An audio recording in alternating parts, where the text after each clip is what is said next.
কেমন আছেন সবাই? আজকে যেহেতু বৃহস্পতিবার আর আজকে যেহেতু নিরামিষ খাই, আমি আমার বাড়িতে সবাই নিরামিষ খায়, তাই আজকে রান্না হচ্ছে কিন্তু একটা বিশেষ নিরামিষ পদ, যেটা বাঙালিদের খুব প্রিয় একটা খাবার। তো কী রান্না হচ্ছে সেদিন দেখার জন্য প্রথমেই যে উচ্ছেগুলোকে ভেজে নিয়েছি, আর তার সাথে বড়িগুলোকেও কিন্তু লাল লাল করে তেলে দিতে কড়াইতে তেল গরম করে তার মধ্যে শুকনো লঙ্কা, তেজপাতা, পাঁচফোড়ন, রাঁধুনি ফোড়ন দিয়েছি। তার মধ্যে কিন্তু দিয়ে দিয়েছি আলু, গাজর, কাঁচকলা, মূলো, এগুলোকে দিয়ে কিন্তু একটু ভালো করে ভেজে নেব। আর এদিকে দুধ গরম করতে বসিয়ে দিয়েছি।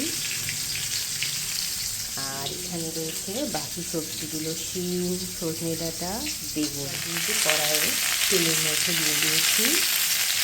শিম, এদিকে দিয়ে দিয়েছি ডিম, এগুলোকে আরেকটু ভেজে নিয়ে কিন্তু এর মধ্যে দিয়ে দেবো সজনের ডাঁটা, এর মধ্যে বেগুনটা অ্যাড করব, পরে কিন্তু বড়ি আর উচ্ছেটা অ্যাড করব।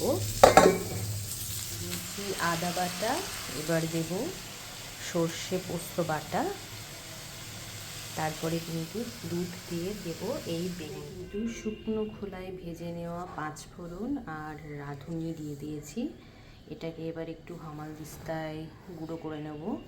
এটা কিন্তু রাঁধুনি লাস্টে অ্যাড, কিন্তু শুকনো খোলায় ভেজে এখানে একদম গুঁড়ো করে নিয়েছি হামালদিস্তায়। বলুন তো কোন রান্নাতে এই মশলাটা দিতে হয়? এর মধ্যে আমি এবার অ্যাড করে দিয়েছি দুধ, পরিমাণ মতো নুন আর মিষ্টিও দিয়ে দিয়েছি। এবার এটা সিদ্ধ হলে কিন্তু ফাইনাল মশলা আর একটু ঘি দিয়ে নামিয়ে দেব। বলুন তো এটা কোন সবজি রান্না হচ্ছে? বাঙালির কিন্তু এটা একটা অত্যন্ত প্রিয় খাবার।